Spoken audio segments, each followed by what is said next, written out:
नमस्कार, मैं आपके साथ अंकित मिश्रा और आप देख रहे हैं न्यूज इंडिया। नमस्कार, मैं हूं दीपिका सिंह। जी हाँ, दिल्ली का जनमत। तो जिस पल का आप सभी को बेसब्री के साथ इंतजार था, वो घड़ी आज आ गई है।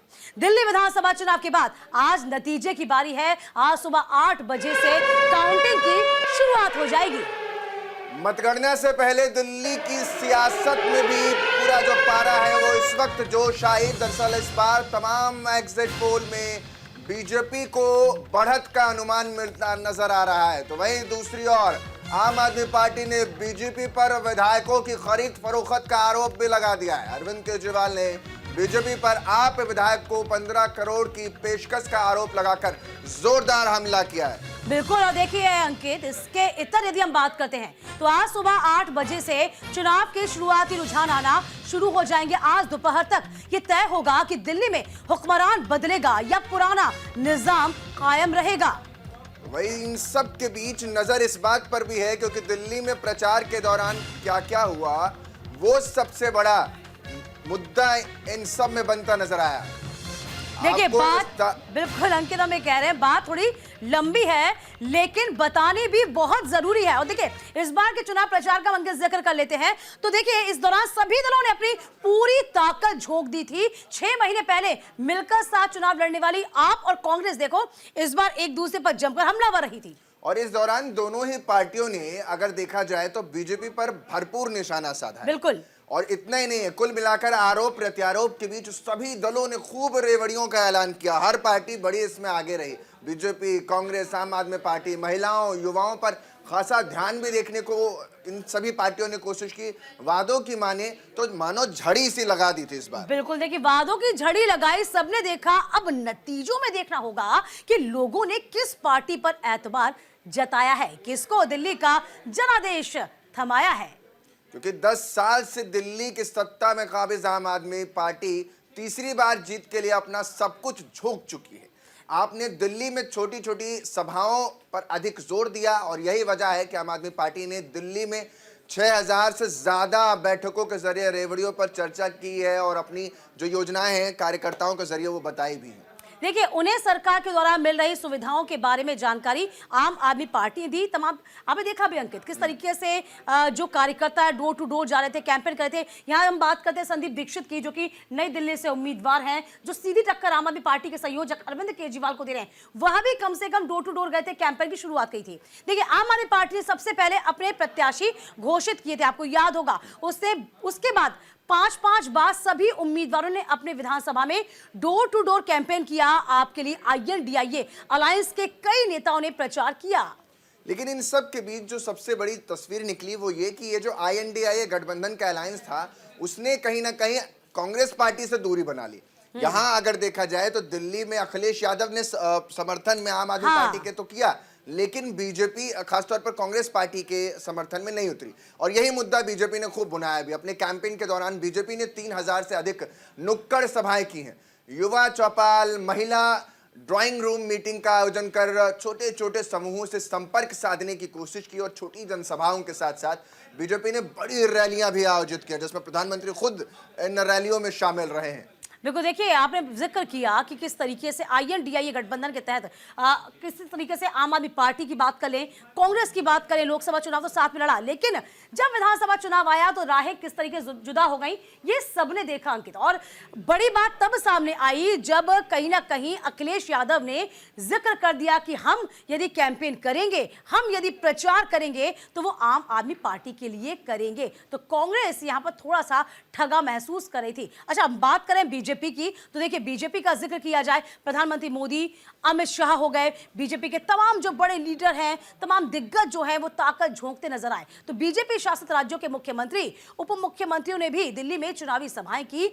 चुनावी प्रचार के दौरान प्रधानमंत्री मोदी ने आम आदमी पार्टी को दिल्ली के लिए आपदा वाला शब्द दिया था। बिल्कुल, और यही वजह है कि बार बार इसका जिक्र किया गया, आग को अलग कर दिया गया और आपदा में कन्वर्ट कर दिया गया आम आदमी पार्टी को। 12 सालों से दिल्ली की सत्ता से बाहर चल रही कांग्रेस भी इस बार किंग मेकर के तौर पर उभर सकती है। कम से कम कांग्रेस तो ये मान रही है। अंतिम समय में कांग्रेस ने धुआंधार प्रचार से सारे समीकरणों को ध्वस्त कर दिया।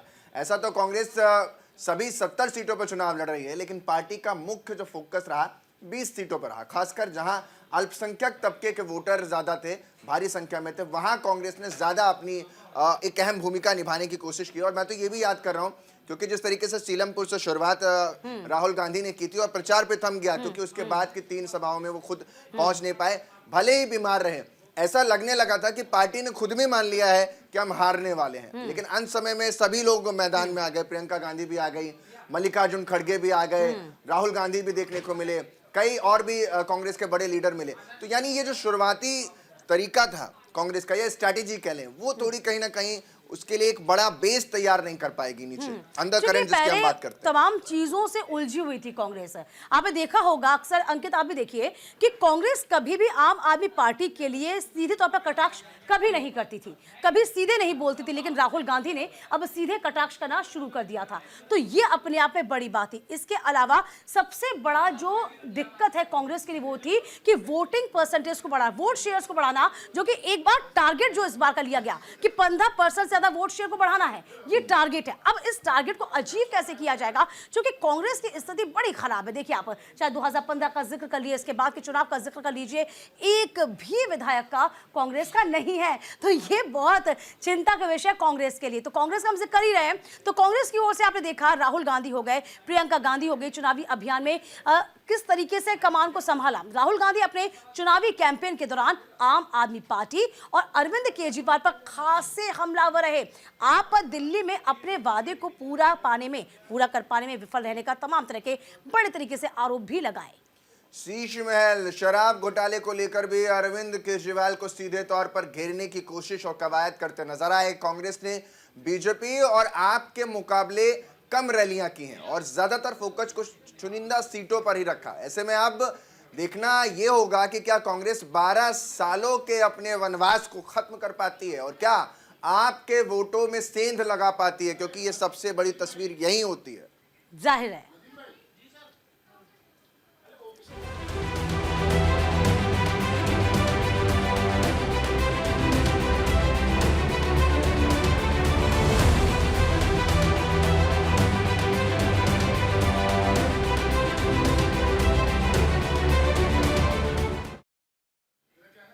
इस बीच बड़ी खबर आपको बता दें, मतगणना से पहले मंदिर पहुंचे हैं सौरभ भारद्वाज। ग्रेटर तलाश के आम आदमी पार्टी के उम्मीदवार हैं सौरभ भारद्वाज। मतगणना से पहले मंदिर पहुंचे हैं, माथा टेका है, भगवान से प्रार्थना की है।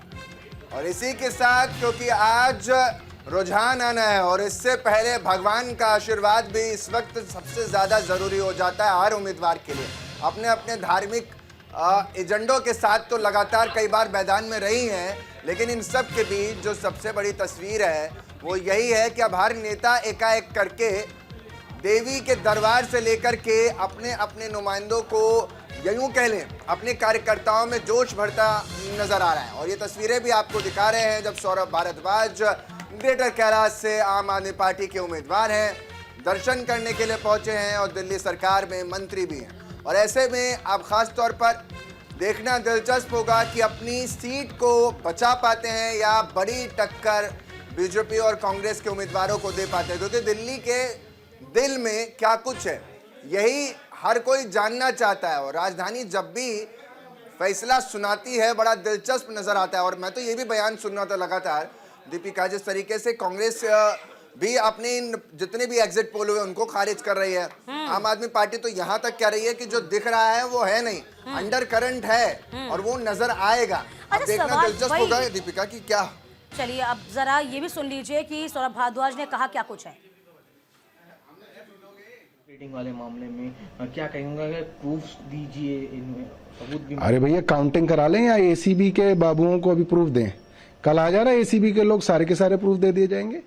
और वो एसीबी जो 1100 रुपए बटते रहे और आंख बंद करके बैठी रही, जहां जूते बट रहे थे, साड़ियां बट रही थी, शॉल बट रही थी, इलेक्शन वाले दिन जहां पे कैश बट रहा था जंगपुरा के अंदर, वो एसीबी आज इतनी फुर्ती के अंदर है। अरे कुछ तो शर्म कर लो, कुछ तो शर्म कर लो एसीबी वालों। और कुछ नहीं तो उस वर्दी की शर्म कर लो। वो वर्दी किसी भारतीय जनता पार्टी या किसी एलजी की नहीं है, वो वर्दी देश के संविधान में तुम्हें दी है। थोड़ी तो गरिमा रखो, थोड़ी तो शर्म रखो।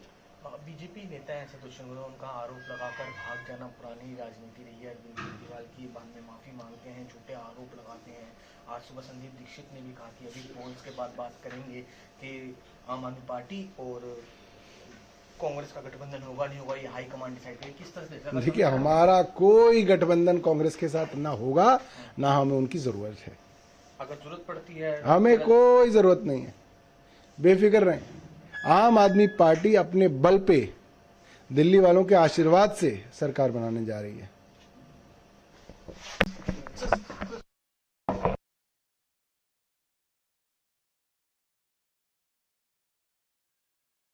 सौरभ भारद्वाज को सुन रहे थे आप, जहां साफ तौर पर सौरभ भारद्वाज अपनी जीत के दावों को अस्वस्थ करते हुए नजर आ रहे थे।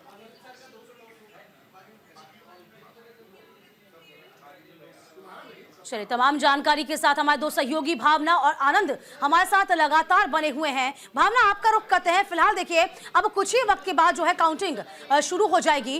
तैयारियां कैसी है, कहां मौजूद है, आप जरा जानकारी दीजिए।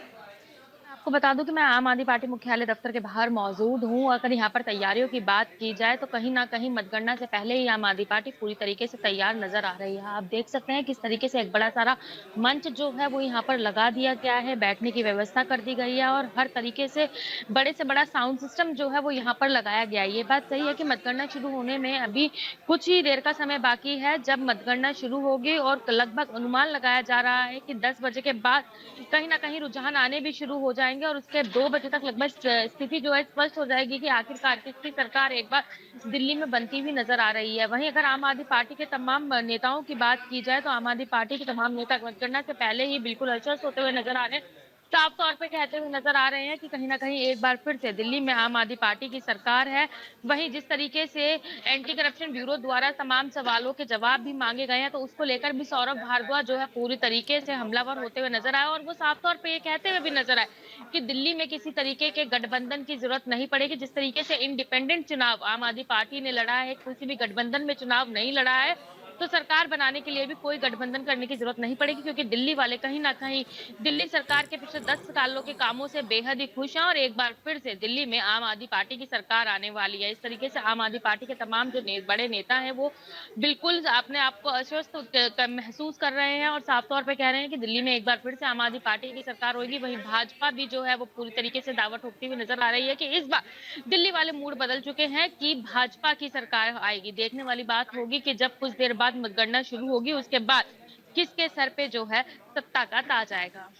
साफ तौर पर आनंद भी हमारे साथ जुड़े हुए हैं। आनंद, क्योंकि आज न केवल इन पार्टियों के दफ्तरों में बड़ी हलचल देखने को मिल रही है बल्कि हमारे न्यूज रूम में भी बड़ी हलचल है। आज सुबह से ही हर कोई जानना चाहता है कि दिल्ली में अब किसकी बाजी आने वाली है, या यूं कह लूं कि दिल्ली के दरबार में कौन शिकस्त दे देगा दूसरी पार्टी को, या यूं कहें कि दोबारा सब कुछ अरविंद केजरीवाल और उन्हीं की सरकार के पास जाएगा। इस वक्त आप कहां मौजूद है, सबसे पहला सवाल यही, और क्या कुछ तस्वीरें आप देख पा रहे हैं बीजेपी दफ्तर की हो या फिर समर्थकों में कैसा जोश आप देख पा रहे हैं?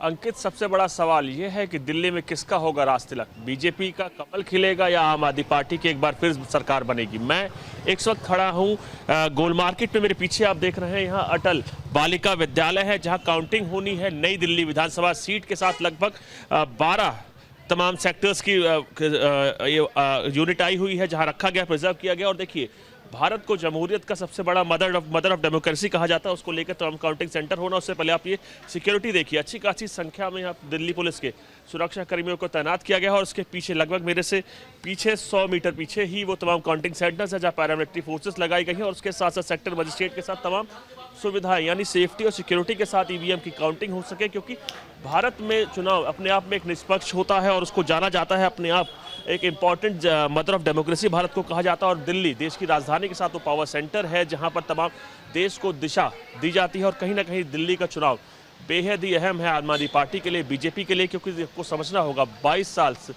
से ज़्यादा का समय हो चुका है बीजेपी इस वक्त इसकी सत्ता से दूर है और 12 साल खुद आम आदमी पार्टी यहाँ पे सत्ता में है जो एक बार फिर रिपीट करने को लेकर आगे बढ़ रही है। लेकिन बीजेपी भी इस बार पूरी ताकत के साथ उतरी थी और पूरी स्ट्रैटेजी के साथ उतरी थी। देखिए, सौरभ भारद्वाज का आप कुछ देर पहले दिखा रहे थे कि वो मंदिर गए हैं। सौरभ भारद्वाज के लिए चुनाव बहुत इंपॉर्टेंट है क्योंकि 3 बड़े चेहरे, चाहे आतिशी मारलेना की बात किया जो कि आम आदमी पार्टी के उम्मीदवार है कालका जी से, उनके सामने बीजेपी ने एक अपना हैवी वेट उम्मीदवार उतारा है रमेश बुधोड़ी को। नई दिल्ली की बात किया जहां मैं इस वक्त खड़ा हूं, वहां से आम आदमी पार्टी के उम्मीदवार केजरीवाल है।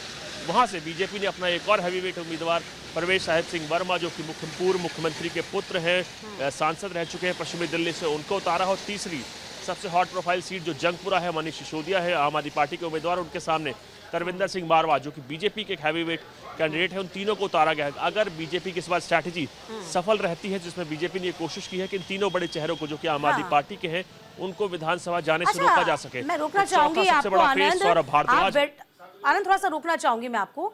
एक सवाल मेरे मन में अभी आया कि देखिए, हैवी वेटेज तो आपने उम्मीदवार तो उतार दिए, लेकिन जनता के बीच में आप सीएम की छवि यानी सीएम का फेस नहीं उतार पाए। ये बीजेपी के लिए सवाल ही खड़ा हो जाएगा, क्या लगता है आपको? क्योंकि हालांकि हम ये देख रहे हैं, ट्रेंड तो बदल रहा है कि पिछले कई वक्त से देखा जाए तमाम चुनावों में सीएम फेस नहीं दिखाया जाता, लेकिन जनता को दरकार तो रहती है, और इसी को लेकर आम आदमी पार्टी लगातार बनाने की कोशिश भी कर रही थी। क्या माने?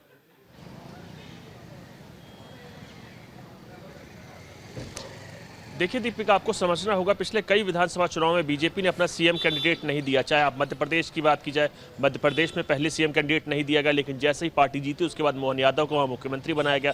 राजस्थान में सीएम कैंडिडेट नहीं दिया गया, जैसे ही बीजेपी जीती वहाँ पर दूसरा भजनलाल शर्मा को मुख्यमंत्री बनाया गया। कोई पहली बार नहीं है, बीजेपी अक्सर इस तरीके की चीज़ें स्टंट करती रही। एक्चुअली उसके तमाम चीज़ें कहीं ना कहीं देखें तो एक्सपीरियंस पर डिपेंड करता है। जैसे बीजेपी को लगता है कहीं ना कहीं जो पार्टी है उसको एकजुट चुनाव लड़ना होगा, तो सीधे तौर पर वहाँ से सीएम कैंडिडेट हटा दिया जाता है और बीजेपी यानी कमल के निशान के साथ तमाम उम्मीदवार साथ में खड़े होते हैं और चुनाव लड़ा जाता है। दिल्ली में भी उसी की तर्ज पर एक बार फिर एक्सपेरिमेंट किया गया और आपने देखा था कई स्ट्रैटेजी के साथ बीजेपी इस वक्त उतरी। कई बड़े नेताओं को इस बार उतारने की कोशिश की गई थी, जिसमें लेकर मैं पहले बता रहा था सौरभ भारद्वाज, क्योंकि इस चुनाव में जो सबसे बड़ी नजर या कहीं एक मेन लाइमलाइट में सीट है ग्रेटर कैलाश की, जहां से खुद सौरभ भारद्वाज अभी पहले मंदिर गए हैं। बीजेपी एक ऐसी सीट है जहां शिखा राय वहां पे पार्षद है, उनको टिकट दिया गया, लेकिन माना जा रहा है कि उतनी हॉट प्रोफाइल सीट वो होने के बावजूद बीजेपी का जो कैंडिडेट उतना हॉट प्रोफाइल नहीं है, क्योंकि शिखा राय वहां से पार्षद है और पार्षद को सीधे विधायक का टिकट दिया गया और सौरभ भारद्वाज मंत्री हैं पिछली सरकार से लगातार। तो कहीं ना कहीं सौरभ भारद्वाज पर नजर सबकी रहेगी, क्योंकि अगर ये तीनों सीट आम आदमी पार्टी हारती है तो चौथा बड़ा नाम सौरभ भारद्वाज। आपको बीच में रोक रहे हैं, सबसे पहले दर्शकों को वो सुनवा देते हैं जिस सीट का जिक्र आप कर रहे हैं। सौरभ भारद्वाज उसी सीट पर विधायक के लिए उम्मीदवार है, क्या कुछ कह रहे हैं सुनवाते हैं जरा दर्शकों को।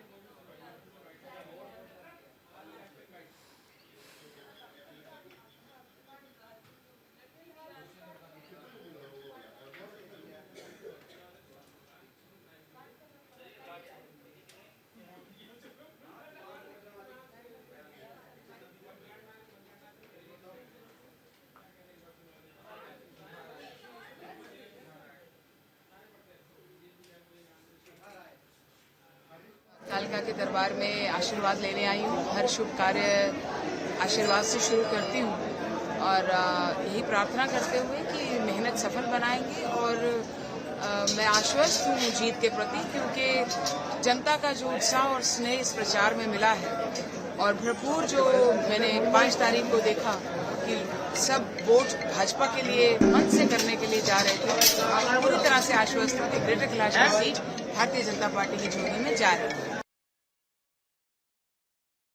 यानी ग्रेटर कैलाश से उम्मीदवार हैं, जैसा कि आपसे थोड़ी देर पहले सौरभ भारद्वाज भी यहाँ पर बोले थे, बीजेपी की उम्मीदवार शिखा राय को भी आप यहाँ पर सुन रहे थे। भगवान का आशीर्वाद हमने लिया है, माताजी पिताजी अभी नहीं हैं, उनसे भी प्रार्थना की है और निश्चित रूप से किसी के भी जीवन में ये बड़ा दिन है। और मैं मानता हूँ कि जिस प्रकार से देश के प्रधानमंत्री मोदी जी के नेतृत्व में भारत विकसित भारत बन रहा है, उसी तरह से दिल्ली में कमल खिलेगा और दिल्ली विकसित दिल्ली बनेगी। दिल्ली पूरी तरह से 10 साल से बेहाल है और इस बार पूरी तरह भारतीय जनता पार्टी के कमल की आंधी है और कमल खिलेगा, भारतीय जनता पार्टी की सरकार बनेगी। देखिए, जीत सच की होगी, जीत हमारी मेहनत की होगी, जीत हमारे कसूरवार के लोगों की होगी। मुझे पूरा विश्वास है हमारे लोग मुझे फिर से सेवा करने का मौका देंगे। देखिए, अब जो समय है वो जनता के डिसीजन का है। हर कोई व्यक्ति कहता है मैं जीत रहा हूँ, कोई भी उम्मीदवार ये नहीं कहता मैं हार रहा हूँ। अब देखना है जनता किसको मौका देती है उसकी सेवा करने का।